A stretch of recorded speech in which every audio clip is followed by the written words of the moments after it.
You ready?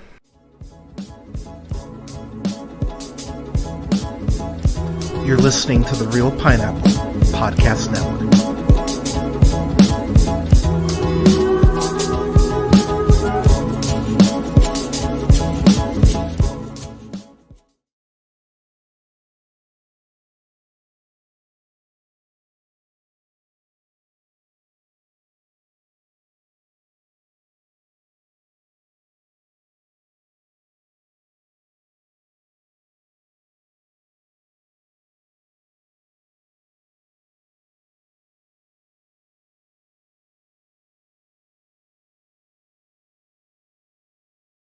Hope you're having a great weekend. There we go. Hope you're having a great start to your weekend. Pardon me. It's Friday night.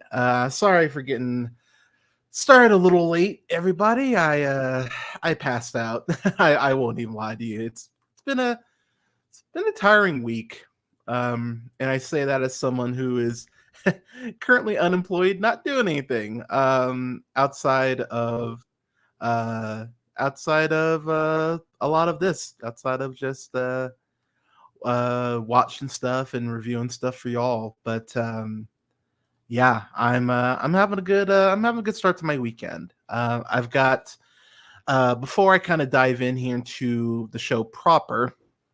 I just want to talk about a few things myself. One of the things I want to talk about is I am going to be out of commission here starting the 18th. I'm not going to be streaming until that next week. This first stream will probably be back on the 26th or 27th. I'm out of town for a wedding. My one of my baby sisters is getting married, which is a trip to say out loud. So yeah, I'm gonna be out of state for a few days, but really excited to witness that event and get a little get out of town for a little bit. It's never a bad idea to get out of town. Sometimes it's nice to just kind of reset a little bit. So yeah, so I'm excited. I'm excited to go ahead and check that out. And yeah, so I'm excited. I'm excited for that. But yeah, so I'm gonna go ahead and be out of town. From, like I said, Friday or Thursday, pardon me, from Thursday to like through that following Monday. But I always like to take a day or two to kind of reset and hug the cats because I know that's going to be the hardest part. It's always the hardest part of vacations, leaving them. So yeah, so I'm going to go ahead and do that. But in the meantime, I will have a couple reviews up for y'all to go ahead and check out. I'll have a review up for Twister and Twisters on Thursday morning. So I'm not going to leave y'all without anything to go ahead and watch or watch or review, listen to. Pardon me. Can you tell I just woke up a little a little scatterbrained? But gonna have reviews up for Twister and Twisters next Thursday. I'm really excited. I'm going to have a review for this new Kiki Lane film that she just did called Dandelion. Gonna have a review up for that on Tuesday, along with a corresponding interview with the director of said film, Nicole Regal. I'm interviewing her on Monday. That's gonna post on Tuesday. Really excited to get that out to y'all. I'm gonna have a review up for this indie film Goldilocks and the Two Bears. I have interviews with several of the cast for that. So I'm really excited to bring that to y'all. That's going to be up on Wednesday. So a lot of content dropping here over the next week. So really excited to bring some of the stuff to y'all that I've been working on. That's been in the bank for a little bit. So yeah, so lots of stuff coming out soon. And then of course, the following week, the week of the 22nd, I'm also going to have my review.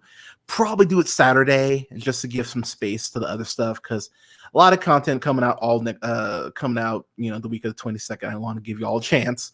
So I'll probably have my review up for Deadpool and Wolverine on Saturday or Sunday.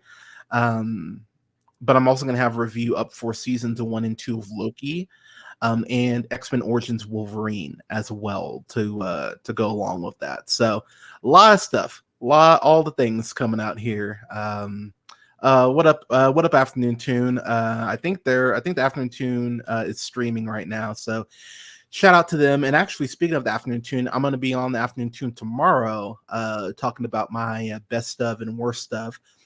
Since we're a little halfway over the year, I'm going to go ahead and be talking to them about what I've been loving so far, what I've been hating so far. I'm going to check out a few movies tomorrow. I'm going to check out Challengers tomorrow. I'm probably going to try to watch Ghostbusters Frozen Empire tonight, and then Boy Kills World tomorrow. I've already checked out a couple movies this week that I've really liked. So yeah, gonna go through and redo my list, and yeah, so a lot of stuff, y'all. A lot of stuff come up over the next couple weeks, and then I think the week of the 29th, I'll probably do it. Gonna have a review up for season 4 of The Boys. Yeah, really excited to get through season 4 of The Boys. I haven't started it yet. I've been waiting for the episodes to drop so I can catch up, because I hate waiting. I hate waiting for new episodes. It pisses me off. Netflix has spoiled me. So I've actually avoided all spoilers. That's like my superpower. I'm very good at being able to avoid spoilers. So I'm very excited to go ahead and be able to talk about that. But yeah, so I've got quite a few things coming out here. So yeah, y'all, make sure you're subscribed everywhere so that you know when these things are dropping. But with all that out of the way, with all of that said, I'm gonna go ahead and get into the bulk of the episode. And actually, before I say that, before I get into that, let me throw out one more thing. Let me see if I can pull up the clip here. Just because the amount of people who are freaking out about this is just like, I don't get it. I don't understand why this is such a thing. So if y'all remember, what's his name, the douche, Harrison Butker, current Kansas City Chiefs kicker. How he's still on the team, I don't fucking know, to be completely honest. But he had that whole commencement speech, which was, absolute bullshit, talking about how, yeah, you've graduated. Now it's time to be mothers, and that is all. That's all you're supposed to be if you're a woman. That bullshit. So we had Venus and Serena Williams, along with Quinta Brunson from why am I blanking on her name? Abbott Elementary. Good grief, I am out of it today. But they were all up on stage at the ESPYs yesterday, which I haven't watched the ESPYs in a minute. I heard Serena did a good job though, which is not surprising. She's horribly talented, fine as hell too, but not surprising at all that she would crush it. And she took a completely fair shot. She took a completely fair shot at Harrison Butker, saying that he shouldn't be allowed to enjoy women's sports, considering what he said.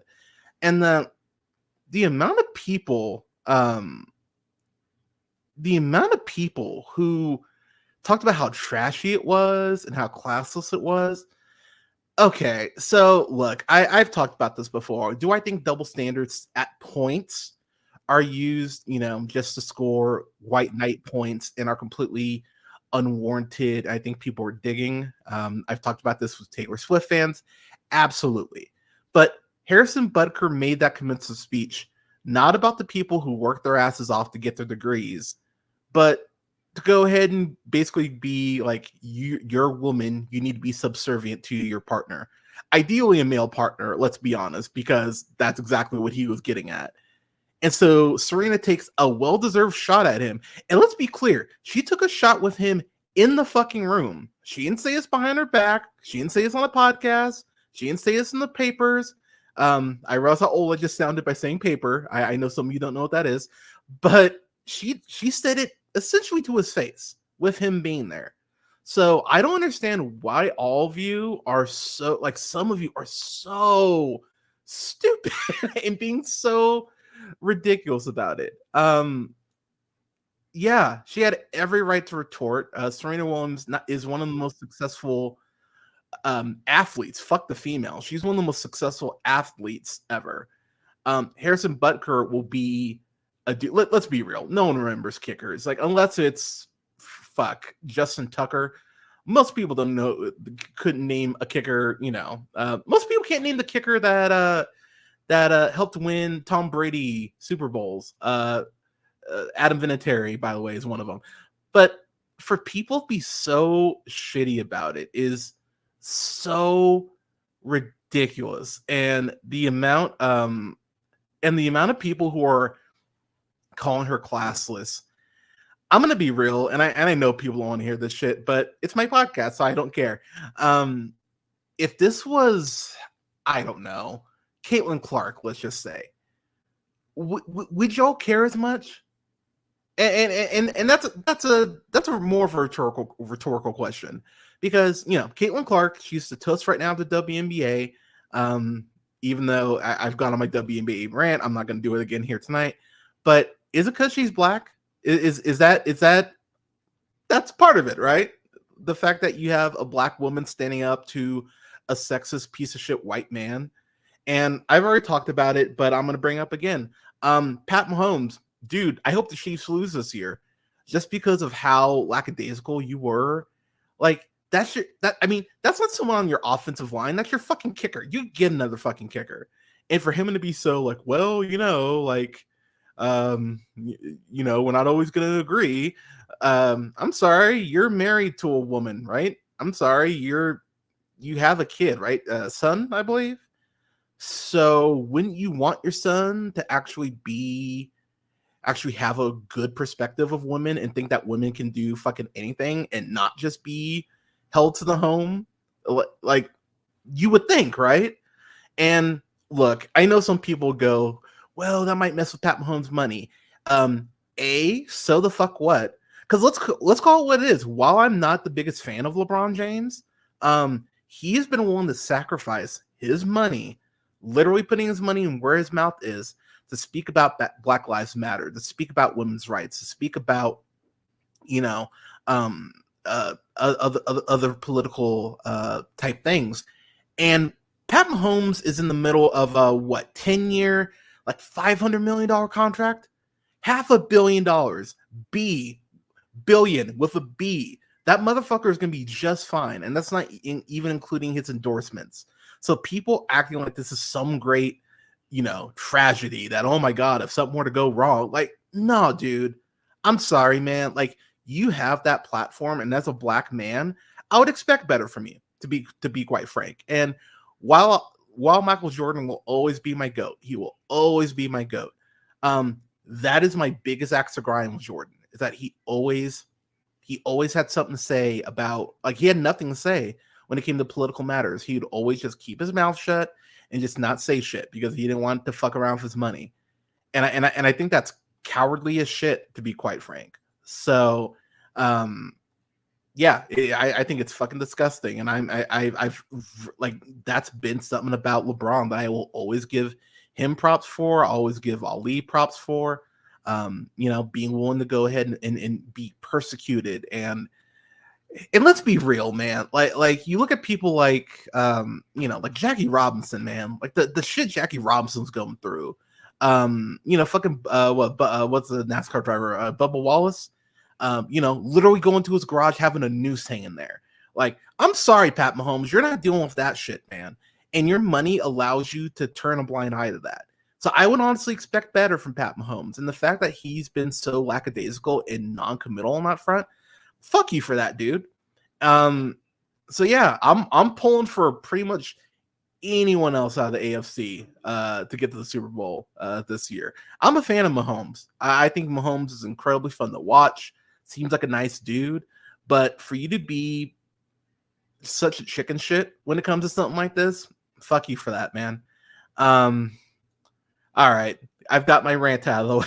So actually, real quick, I'm gonna take a very quick 5-minute break and go refill my drink, and we will go ahead and we will get into the podcast proper. We will start off with a trailer breakdown of Captain America: Brave New World. I will be right back.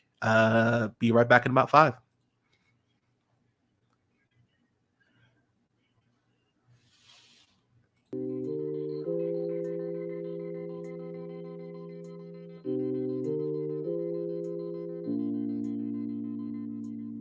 Hey, baby, would you mind closing your door? Thank you.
All right, and we're back. All right, everybody. So let me see here. I actually have not done this before, so this is going to be an experiment. We will see how this goes. But I'm going to go ahead and try to do this so we can check this out together. I'm assuming most of you have seen the Captain America Brave New World trailer. If you haven't, what's wrong with you? How the fuck have you not watched it yet? Like, seriously, how have you not watched it yet? But I'm going to go ahead and try to put this in the little window here. See if I can do it. Let's see. Let's see. Sure. All right, let's watch the trailer real quick for Captain America, Brave New World. Wilson. Thanks for coming in. Well, thank you for the invite, sir.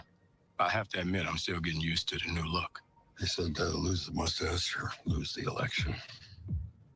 You and I haven't always agreed in the past, but I want to make another run at making Captain America an official military position. And if we disagree on how to manage this situation, then what happens? Work with me, Sam. We'll show the world a better way forward.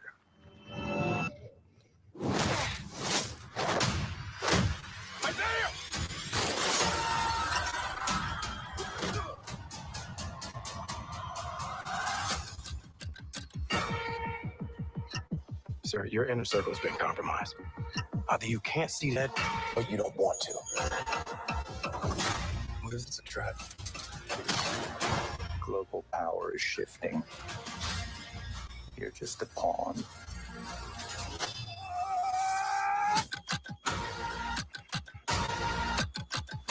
You may be Captain America, but you're not Steve Rogers.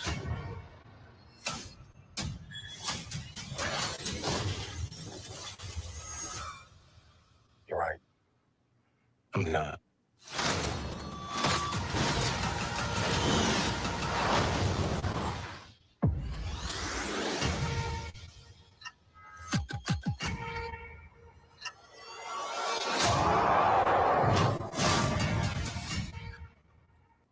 Whoo, let's go. I'm so ready. I'm so hyped. So fucking hyped. So, all right. Let's talk about it, y'all. Man, oh my god, I'm so excited. I'm so goddamn ready for that fucking movie. Okay. So it's comes out February 14th. So a nice Valentine's Day present for me. Luckily my partner likes seeing these because yeah, I will be seeing this. Actually, that's the 14th, so could see it on the 13th. But so quite a few things to actually talk about. So I'm gonna go off of timestamps here. So so if you'll bear with me. So one thing I really like about the trailer and how it opens up is we're reestablishing our world. We know, of course, now, as you can tell by my my name on here, Captain America is black. Whether some of you fuckers want to admit it or not, Captain America is a black man, and his name is Sam Wilson. And one thing I gotta say that I don't think he gets enough credit for, Anthony Mackie's awesome. Anthony Mackie has proven to be a great fucking actor. Independent of the MCU, whether it's of course 8 Mile, but whether it's in The Banker, he's really great in that. Outside the Wire, really great in that. Why am I blanking on the name of the show? Altered Carbon, really great in that. Pain and Gain, fucking great in that. The Night Before, one of my favorite Christmas movies ever. I think the chemistry between him, Rogan, and Joseph Gordon-Levitt is fucking absurd.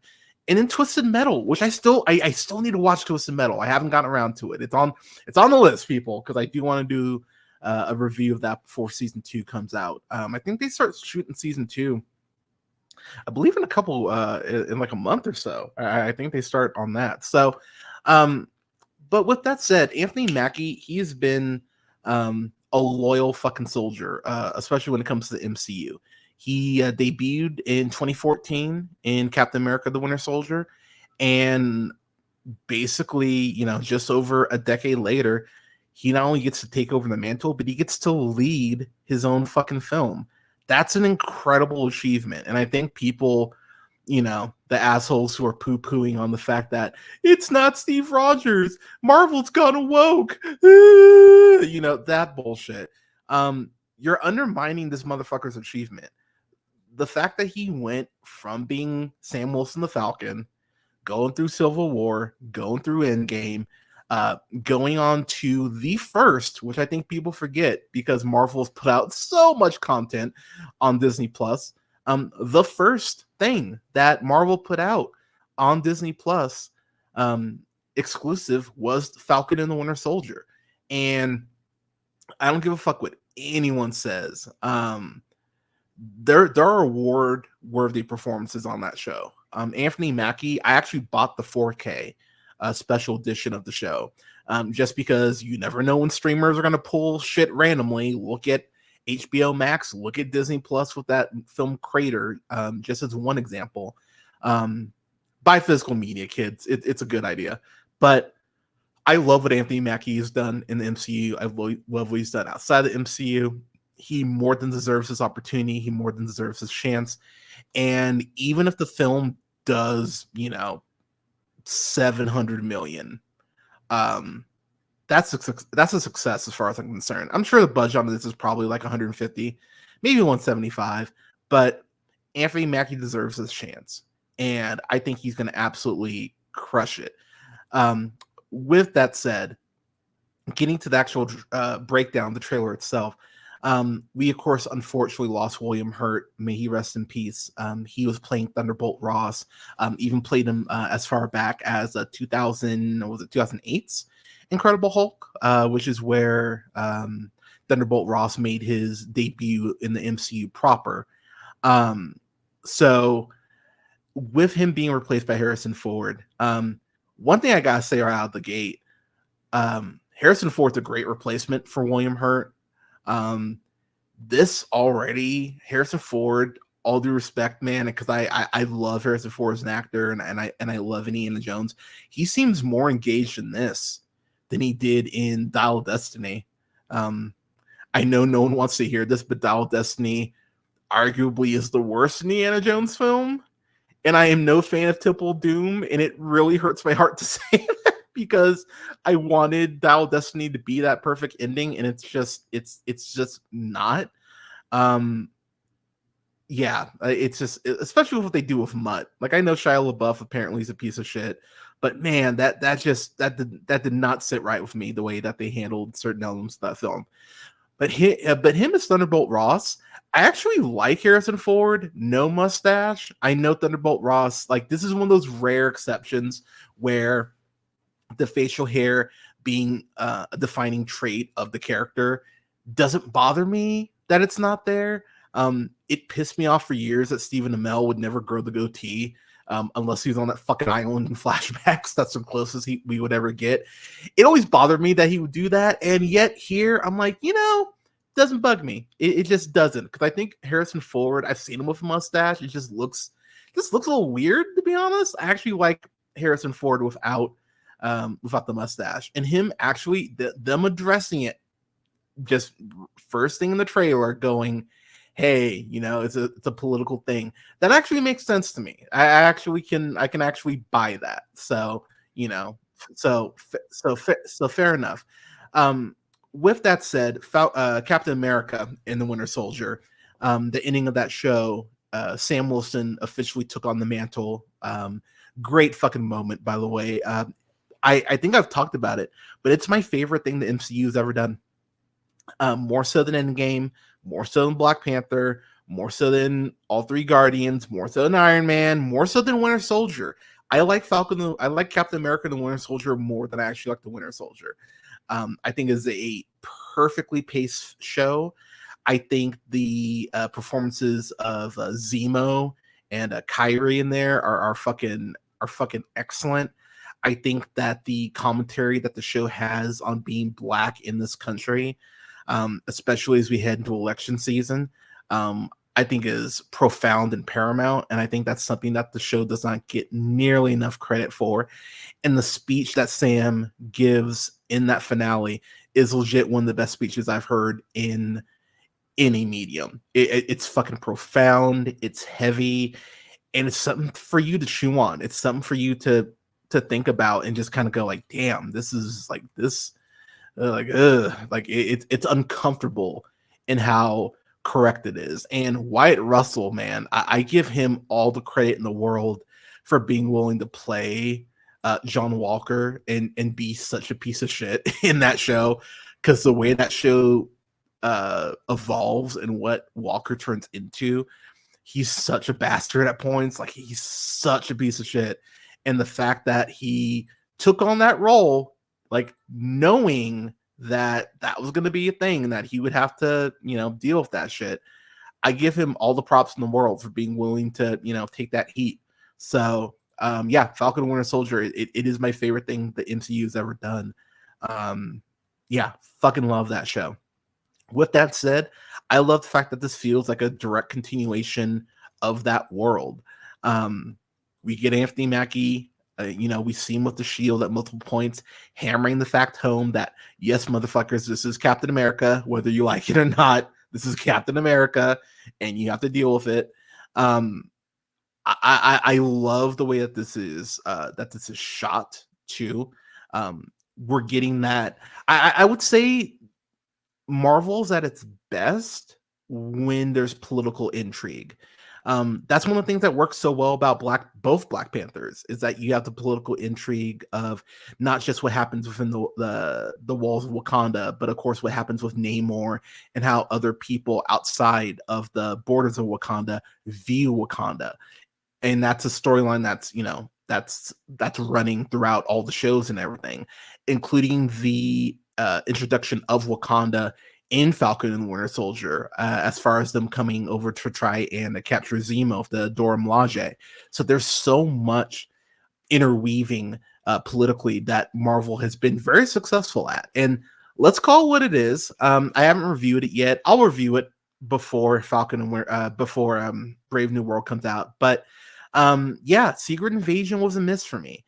I don't hate it like a lot of people do, because I saw some people just go like, "Oh my god, it's a doom and gloom, it's the worst thing ever," and it's not the worst thing ever. Anytime Samuel L. Jackson and Don Cheadle, or Samuel L. Jackson and Ben Mendelsohn were talking, having a conversation, I thought it was great. And even the more we get to learn about Nick Fury, I really like those elements. I think that the element of the scrolls, Marvel needs to figure out what the fuck they're doing with the scrolls. And I've been saying this, like I've been very consistent in my "what are we doing with the scrolls" kick. I do like that the scrolls, most of them at least, are in New Asgard with King Valkyrie. Because I mean, who wouldn't want Tessa Thompson to tell you what to do? But it is frustrating because I've read a good amount of Fantastic Four. I've read tons of Marvel, obviously, and when you use the scrolls correctly, they can be so fucking fantastic. And I don't know really how much they're even going to touch on Secret Invasion moving forward. Nick Fury in Secret Invasion versus how he is in the Marvels, it really did feel like almost like a 180 for the character. So I if I had to rate Secret Invasion just off the top of my head, because I watched it, I think I finished it like 4 months ago. I just kind of randomly was like, I'm gonna finish it this afternoon. It's like a C, maybe even a C minus, honestly, but it's not something I hated. But the untapped potential of that show is what hurts so bad, unfortunately. This, just off the trailer, I'm like, okay, this is the MCU. This is the political intrigue I'm always down for. One of the things about Sam Wilson that I really love is that he is a Black man who's not super powered, unlike T'Challa. He is a Black man who's trying to navigate multiple worlds. He's trying to navigate the world of just being a Black man. He's trying to navigate the political aspects of being a Black man. He's trying to be Captain America. He's trying to be true to himself. He has to be, honestly true to himself, in the sense of, looking at Isaiah Bradley, played brilliantly by Carl Lumbly in Falcon and the Winter Soldier. I'm so happy he's back in this movie. I'm very intrigued by what he's going to get to do. But seeing him talk to Harrison Ford, that's a moment. The fact that he's going to get screen time with one of the biggest actors who's ever stepped onto a set, that's a big deal for Anthony Mackie. And I'm sure he's very aware of how big of a deal that is. But I love this conversation that they have about how we really want to use Captain America as a figurehead to let everyone know that, hey, everything is cool post-snap. And I think there is some conversation to be had there as well about, what the world looks like post-snap, and not just post-snap, but how you begin to fix the world. They talked about how in Captain America and the Winter Soldier, how, so many people, billions of people were just blipped away, and then they're back. And how do you go about getting homes for those people? How do you go about getting jobs for those people economically? What does that do? Like there's so many things that they went into in Captain America and the Winter Soldier about that I really liked. And so now I think what this movie is going to be about is how do you reestablish, this brand new world? How do you establish, allies, whether it's, political, military? How do you go about doing that? I think there's a fascinating conversation or conversations that you can have with that. So I'm horribly excited to see how they get into it there. That now getting into the trailer, getting more into the trailer proper. I appreciate the fact that Thunderbolt Ross, and I'm gonna get to the timestamp here. Where are we at? Like at the 14-second mark, 15-second mark to be more specific.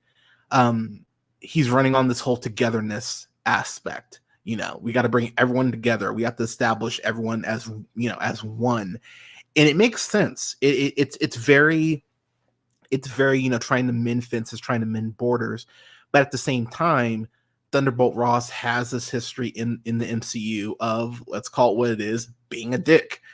Whether it's pushing the Sokovia Accords or going after the Avengers multiple times.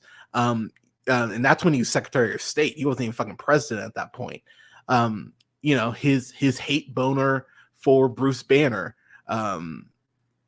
Not just because he was sleeping with his daughter, but the fact that he had this, has the powers of the Incredible Hulk. That's very comic accurate about how obsessed he is when it comes to achieving that power. So I'm very curious how Thunderbolt Ross is going to go ahead and kind of break down, because obviously he's going to turn at some point. We all know he's going to become Red Hulk. Marvel's laying that card out, very clearly. That is one thing I will say too, that I kind of hate, is that fucking Happy Meals and like kids merchandise is spoiling shit in comics. It's spoiling shit in movies now. It's so wild how that happens now. But I think we all kind of knew once Ross was president that we would probably get Red Hulk. So not a huge surprise, but it was still cool to see it.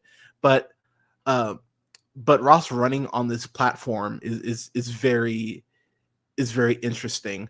At the 20-second mark, Sam is clearly talking to someone. It looks very reminiscent of the setup he had when they were talking to Zemo, which I really like. I like these certain elements that they're clearly pulling from Falcon and Winter Soldier and Captain America and the Winter Soldier and Falcon and Winter Soldier, the show. I really like the way that they're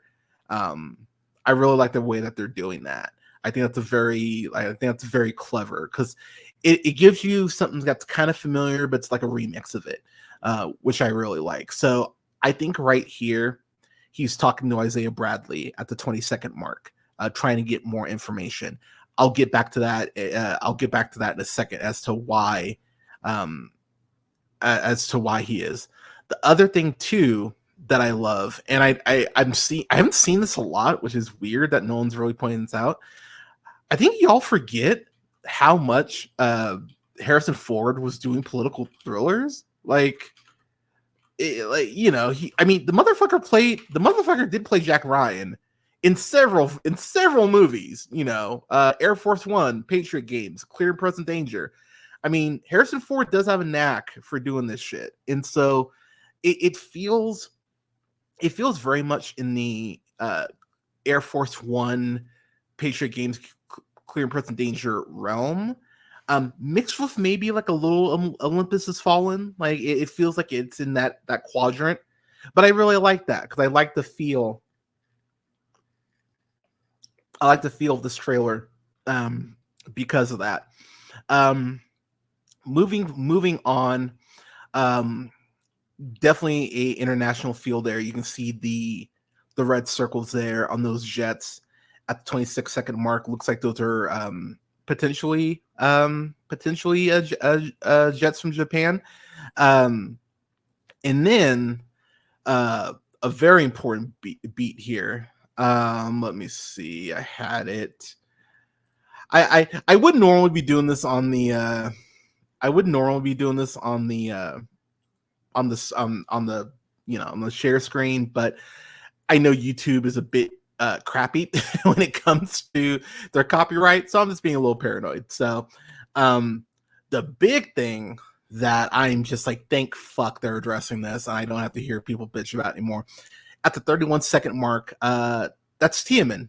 For those of you that don't remember, Tiamat, that's the celestial from Eternals that was frozen in the middle of the Indian Ocean. And so the rumor is that celestial is made of adamantium. For those of you who don't remember what adamantium is, that's what Wolverine's claws and his skeleton are made out of. And so it feels like that's going to be a very pivotal plot point / going to be like an arms race type thing about who can get to that celestial first and who can go ahead and claim the adamantium, which makes a ton of sense because a large portion of Wakanda Forever were governments trying to go ahead and figure out, like, is there a way we can invade Wakanda and steal the vibranium? I think that's a very interesting running thread. And considering people of color are at the center of the conflict in both cases, it's very interesting. Lends itself to that whole colonizer aspect, which I think is going to get, obviously is going to piss some people off, because some people would go, how dare you? When have people ever tried to steal anything from Black people? Name one time in history. I feel like the movie's going to touch on that. I think that's going to be a very uncomfortable conversation for some people, but a very necessary one. So I'm curious how they're going to get into that. But that also opens up a ton of possibilities. That just leads itself more closely to us getting to more X-Men shit. Obviously, I haven't talked too much about Deadpool and Wolverine on the channel yet because, there's been a couple trailers or what have you. But I do think that the more we get into the phases, especially next year, I think a lot more X-Men stuff is going to slowly start to creep in the MCU, especially as we head into, the next couple Avengers films. You're going to be getting more X-Men stuff. And I think especially with Marvel coming back to Comic-Con. Comic-Con's in a couple weeks, y'all. Which I will be covering Comic-Con this year. I don't know how in depth, but I will be covering Comic-Con. So the fact that there are people who are Feige and company clearly have plans. I think we get an X-Men announcement as far as maybe even a release date, but I think we get an upgraded or a updated timeline at Comic-Con this year. If not Comic-Con, D23. I think things are going to get a little more. I mean, obviously the Jonathan Majors shit threw some Marvel plans into disarray as far as what they wanted to do, but I think we're going to get a little more clear focus as far as where we're heading with some of the projects. I will say that. If not at Comic-Con, then I think at D23. But I like the whole concept of Captain America being a working, it being a military job, because they tried this shit with John Walker. It did not go well. And I think the other thing that people really haven't brought up too often, which again, I think they should, Anthony Mackie did, in some people's eyes, the right thing by giving up the shield to the government. I think me and every other Black person, and really most of my white friends, are like, what the fuck is he doing giving that shield back to the government? That's not his. Even fucking Val, fucking Elaine from Seinfeld was like, it's a moral gray area. It's like, yeah, no shit, don't give him the shield back. And the last guy they gave the shield to fucked it up royally, killed someone overseas, international incident. So I think that, like, Sam is definitely being used as a pawn to go ahead and make, kind of, gloss over that, kind of go like, hey, this Captain America is good. See, like, come on. I think Sam's very aware of that because he feels very hesitant. And I think that considering how the premiere episode of Falcon and Winter Soldier ended, I think the fact of the matter is he's very aware of the fact that he could get screwed again. So I'm curious. I'm very curious how they're gonna play that out. Moving forward here through the trailer, this is the kind of the next big thing. So if you look at the 37-second mark, and I point this out only because I just find it very interesting. So the 37-second mark, there's one spot there, and it's gold, right? It's like a gold circle. So a couple theories, and again, I have no reason. I have no reason to think this. It's just my gut. Is that 10 rings? Is that symbolizing the 10 rings? Is the 10 rings on? Is it on America's radar? It would make sense, given that Shang-Chi's sister is the new head of the 10 rings. Is that on America's radar? Are we aware of terrorist threats that could be potentially coming after us? Or the other thing, is that Madripoor? Because we have visited Madripoor already in Falcon and the Winter Soldier. So is that Madripoor?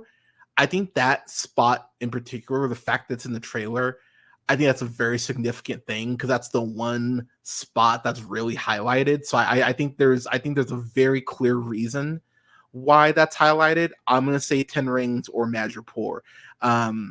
Yeah, I found that very interesting. That no one's really pointed that out. And then we get to the next spot here. And before I actually get to it, at the 39-second mark, I'm really happy that we get that we have Danny Ramirez as Joaquin Torres, who's going to be the new Falcon, which, fuck yeah, I'm so happy that he is getting his chance to go ahead and be the Falcon this time around. If you remember in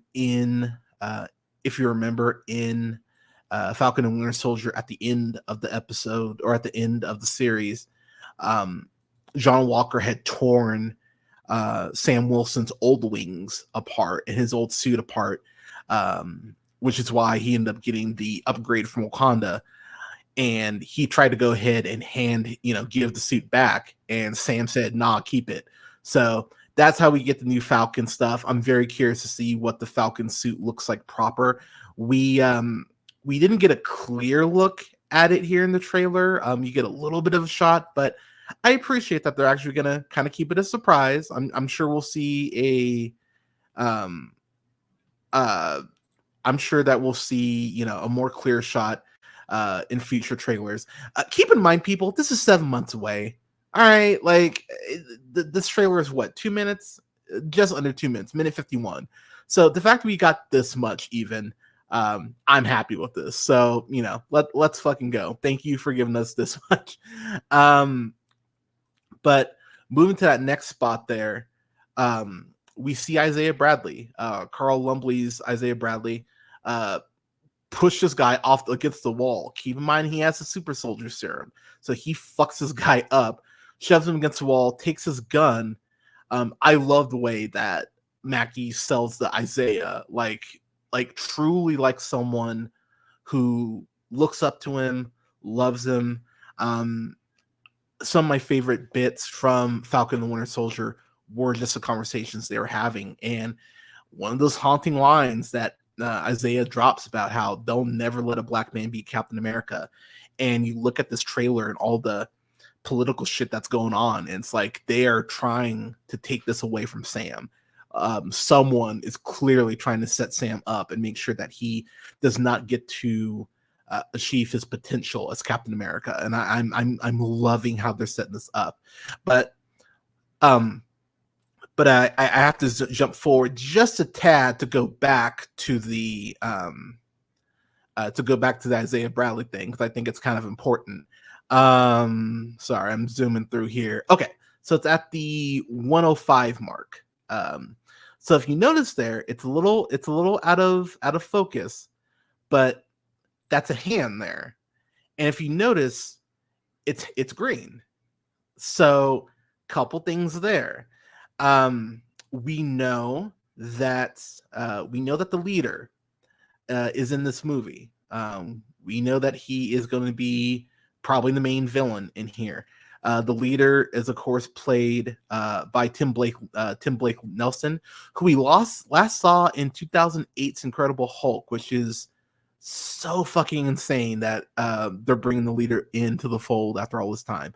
I've told people this for years, and I feel like people like shit on me for it, but it's true.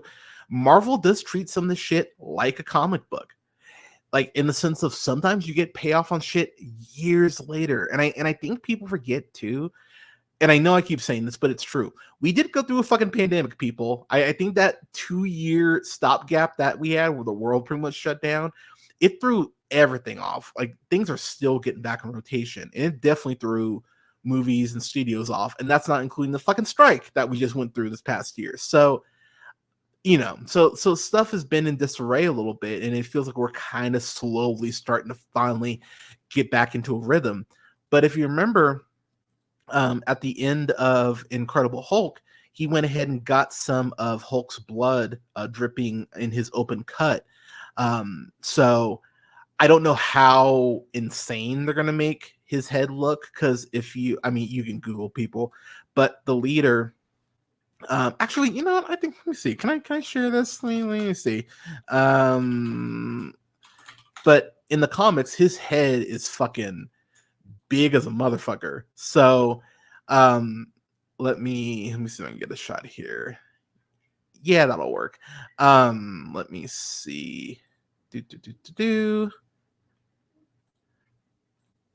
Okay. So you look there. The leader's head is big as a motherfucker. Like, that is not a small head. Very big head, actually. And so I think what you're going to see, I think it's going to be very interesting to see how they utilize him, number one. But number two, I'm very curious how they're going to kind of get into the effects of gamma radiation, because that's something that they've talked about in She-Hulk, and they've talked about in Winter Soldier and in Avengers. Like, they've touched on the effects of gamma radiation with people trying to replicate the super soldier serum, which is how Bruce Banner became the Hulk originally anyway. So I really love that Tim Blake Nelson is back after all this time. And I think his voiceover is fucking haunting, talking about Sam being a pawn. Getting back to the 106 mark, if you notice, he's taking a picture there, and he's focused on Sam, and Isaiah Bradley. I think that flash, I'm wondering if that camera's been rigged somehow. If you remember, of course, Bucky, you just had to say the words, rusted, frozen, you just had to say all that. I'm wondering if the flash, that camera is somehow rigged to go ahead and unlock Isaiah and go ahead and send him into that Winter Soldier type trance. Because as we know from Falcon and Winter Soldier, the show, multiple black men, multiple black people were experimented on to go ahead and perfect the super soldier serum. And so it would make sense, unfortunately, that those same people would go ahead and also experiment on them potentially using the Winter Soldier protocol as well. Moving forward through the trailer here, at the 108 mark, there's a funeral. So here's a couple things. Could it be Steve Rogers? Yeah, it could be Steve Rogers. He could pass in this movie. My theory, and I don't even want to say it's a long shot theory because it's probably not. If you remember, at the end of Secret Invasion, we had a president, and I'm totally blanking on his name. I haven't watched Ritson. That was it, President Ritson. He went ahead and he declared, basically war on, alien superheroes. He was like, fuck any of y'all basically who have powers. Does he get assassinated to start off this film? Is he revealed as a Skrull? I think both are very likely. But I think that's going to go ahead and be the opening to Thunderbolt Ross running for president.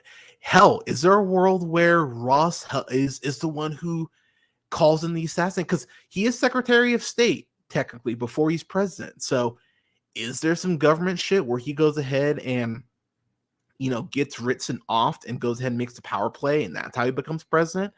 That's easily something that Thunderbolt Ross would do. So I could easily see that happening. Let me see. What else did I want to talk about here? I love the callback to Winter Soldier here, where at the 110 mark, Sam is using the shield to go ahead and protect himself against some stun batons. Very reminiscent of Steve in the elevator. Again, talking about certain things that are just getting remixed. But I love that shot. And again, showing Sam's strength. That's two on one. Moving forward here. Let's see. The 115 mark. So we get that silhouette of Thunderbolt Ross talking to people, giving a speech. By the way, people, the whole cherry blossom thing, that's like a thing at DC that's been happening for years. Like, yeah, that's been a thing that's happened for years. Like, there's no significance really to that outside of that. But you see that it goes right from him giving the speech to what is that? To what is that? 1, 2, 3, 4, 5, 6 military guys, all with guns, and the guns are aiming up, like they're looking up at something. So my theory is either maybe Sam calls out Thunderbolt Ross, maybe he has some evidence that he knows he's Hulk. We do know, because she confirmed it herself, that Liv Tyler is back as Betty Ross after all this time. She's back in the MCU. So does she bring it up? Does she show up there? But she's going to go ahead and have some sort of role in this. So does he get triggered? And that's what goes ahead and triggers him to become Red Hulk. Because if you fast forward to the 124 mark, it's kind of a blink if you miss it. But if you notice there, that's something red running on top of the White House, which is a great fucking shot, by the way. But that's clearly Thunderbolt Ross, and you can see at the bottom left of the screen, you can see the cherry blossoms there. So he's clearly hulked out. So I'm curious, like, was that the trigger? Was Sam the trigger? Was Betsy the trigger? I'm very excited though. And then the last bit of dialogue that I really want to get to, that I love, because it's clearly a middle finger to all the people who have pissed me off and that feel this way. Ross says, "You might be Captain America, but you're no Steve Rogers." And Sam Wilson just looks at him and goes, "You're right." And I went, "Good." Like, yeah, like, what, like, why? He doesn't need to be Steve Rogers. He just needs to be Sam Wilson. He just needs to be the best Captain America that he can be. And I truly believe that he's going to be the best Captain America that we've ever seen. So I'm hyped. I'm hyped for this movie. Let me see. Was there anything else I wanted to bring up? Oh yeah, there was one other thing I wanted to bring up at the 1 minute mark. I love the use of red in this trailer. I love the contrast of red being one of the colors in the U.S. flag versus red being this very haunting, very dark, ominous tone to it. I love the way that this is being used, and it's the contrast going to what America's history has been and all of the blood that's been shed in the name of America. I find that very interesting. But if you notice here, the look, even the chair itself, it's very reminiscent of the chair that the leader had in The Incredible Hulk. It looks just like it. Like the setup even is very reminiscent. I think this is probably where either Isaiah and other people of color were experimenting on, or potentially this is where Thunderbolt Ross went ahead and struck his deal with the leader to go ahead and become Red Hulk, because clearly they're working together in some capacity. So I really love that. The other thing I wanted to bring up, which I don't think enough people are bringing up, is I think She-Hulk shows up in here. I don't know if she shows up as She-Hulk, but I think She-Hulk does show up because if you think about um,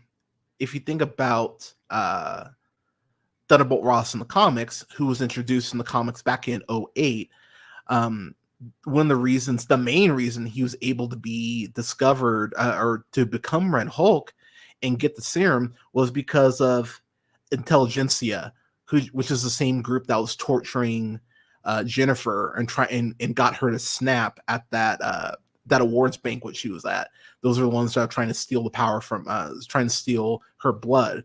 So Ross working with those people, that's a very easy way to go ahead and bring Jennifer Walters into here. So even if she's not in here a ton, even if it's just a scene of her like maybe lawyering or talking to Sam or something like that, there's very easily a world where she goes ahead and shows up. Let me see. Was there anything else I want to go through? Nah, no, I think that's it. Yeah. So I will be real, y'all. I was gonna go ahead and do like the Agatha breakdown and then my MCU wish list. I think I'll save that for. I think I'll do a stream tomorrow. I'll let y'all know when. But I wasn't expecting to talk about one trailer for an hour either. So yeah. So I'm gonna go ahead and wrap this up and call this good for the night. But this comes out February 14th. I am hyped to watch this shit. I will be there. I might even get a Captain America costume. Like I might get the full cosplay costume. That's 7 months. That's enough time for me to lose my tummy a little bit and get back in the gym a little bit. So yeah, but I am excited to go ahead and watch this shit. So I hope you all are too. And yeah, the fact it comes out during Black History Month too, that's a wonderful just cherry on top of the sundae. So with all that said, y'all, I will be back this weekend. As I mentioned, I'm going to be on the Afternoon Tune tomorrow. If you have not subscribed to my homies over at the Afternoon Tune, you definitely should. Let me share their stuff here real quick. But yeah, they're actually live right now. So go ahead and if you're still on, go ahead and check them out. The Afternoon Tune, they are great people over there. They're fucking wonderful. I'm gonna be on there talking on there tomorrow, talking about my best of and worst of. So go ahead and check them out right now. And then tomorrow, I know I'm gonna be on there, but also go ahead and check out my homie Viper Fox. She's going to be doing a stream probably Sundays, so it looks like, according to her Discord. But go ahead and subscribe to her there because she's fucking great too. So go ahead and check both of them out. They're great and they provide amazing content. Also, go ahead and check out Viper Fox's sale right now. She's doing a sale, summer clear out sale, 30% off of her whole site. So go ahead and check that out at shopviperfox.com. That's shopviperfoxe.com. She's got beanies and shirts and hats all over there right now, art prints. She's got all the things over there. So go ahead and check her out. I'm actually wearing one of her shirts right now. Very comfortable, by the way. Things soft as hell. So shout out to Viper Fox. But everyone, thank you so much for listening. Just one more time, I'm going to run through everything. Tomorrow, I'm going to be on the Afternoon Tune. Go ahead and subscribe over there so you know when I'm going to be on. I think it's going to be like 8. I think it's going to be like I think it's like 6 Central, 6 p.m. Central, or like 8 p.m. Central. It's gonna be like, it's like one of the two. But go ahead and subscribe over there to them so you know when they'll be live. I'll be on there talking about my best of and worst of for 2024 so far. And then what else? I'm going to be back on here Sunday. I'll be on here. You know, fuck it. I'm going to say I'm going to be on here Sunday morning. I'll be on here Sunday morning at let's say shit. When do I want to be on Sunday? Let's say 10 a.m. Eastern.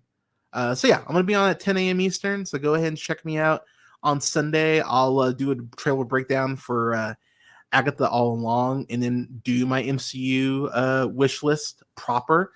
Yeah, I'll go. I'll do that Sunday. But everyone, thank you so much for listening. Thank you so much for watching. If you watch this live, I appreciate it. Thanks so much for spending part of your Friday night with me. Much love to you. Please stay safe out there. Take care of each other. Give someone a hug. Give someone a compliment. We could all use some more positivity. And never forget, as always. Yeah, man. Thanks. Thank you so much. Yeah, I'll see you tomorrow. Actually, let me ask. What time? I'm sorry, I'm actually chatting with the afternoon tuner real quick. What time tomorrow? But yeah, y'all. Thank you. 8 p.m. Okay, I was right. 8 p.m. Central Standard Time. So, yeah, check me out. Check me out on afternoon tune tomorrow. But I will be back on this channel on Sunday at 10 a.m. Eastern Standard Time to talk about Agatha All Along, break that trailer down, as well as doing my MCU wish list. I will have I will go ahead and have my coffee, and I'll be ready to go. I don't know how to raid someone, so I will I will try to do that next time. I'm still young. I'm still young in my streaming days here. But yeah, but everyone, thank you so much for watching. Thank you so much for listening. And never forget, as always, to keep it real. I will see you guys tomorrow after the afternoon tune. I will see you back on here on Sunday. Have a great night, everyone.